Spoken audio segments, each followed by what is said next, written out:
The Bug Collector by Alex G. Griffiths. Today was George's favourite day of the whole week. It was Sunday, and that meant he was going on an adventure with Grandad. This particular Sunday, Grandad took George to the Museum of Wildlife. Inside, they saw ferocious dinosaurs, wondrous whales, massive mammoths, and even stranger creatures of every colour and shape. But Grandad didn't stop to look at any of it. He was too excited about something completely different. So cool! Chop chop, Georgie! The creatures he wanted to show George were much smaller and stranger, and Grandad loved them. On the journey home, George could think of nothing else but the marvellous bugs he had seen that day. That night, George's dreams were filled with buzzing bees, floating butterflies, and sliding snails. When he woke up, George couldn't wait to get outside. He packed his rucksack and headed out to see what he could find. In the garden, he noticed bugs everywhere. Something floated past George's face. He tried to catch it, but it was too quick for him. Catching bugs was not as easy as George had thought. They were so clever, they always seemed to know what he was going to do.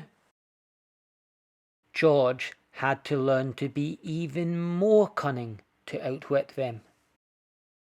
Soon, he was a master bug catcher. With his rucksack and cart full up, George set off for his treehouse. After he'd found a place for every bottle and jar, George admired his collection. Examining them closely, he saw so many different shapes and colours. As George went home for dinner, everything seemed silent and still. Nothing buzzed, fluttered, or scuttled. The next day, he went back to the garden to continue the hunt. But everywhere was dull and sad. Grandad was also wondering what was going on. He knew something didn't seem right. Suddenly, Grandad realised all the bugs had gone. Oops! Back at the treehouse, George looked at his collection. The bugs didn't look happy. Grandad wasn't happy either when he saw what George had been doing. He loved bugs as much as George, but knew that living ones shouldn't be kept in jars and bottles. Grandad explained to George the important jobs bugs have in the outside world, especially in our gardens.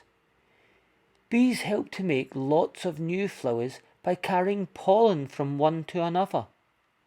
Ladybirds also help plants by eating up to 500 aphids a day. Ants are natural farmers, carrying seeds and planting them in new places. Dung beetles turn waste into food. And of course, all insects are an important part of the natural food chain.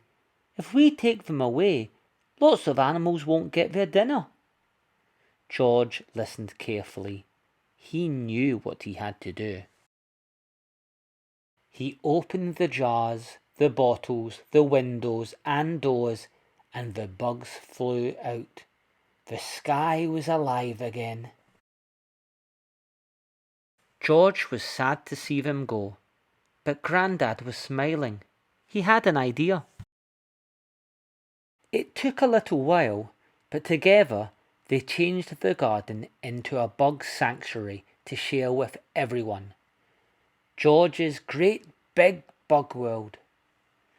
Grandad and George agreed that watching bugs in their natural habitat was the very best thing in the world.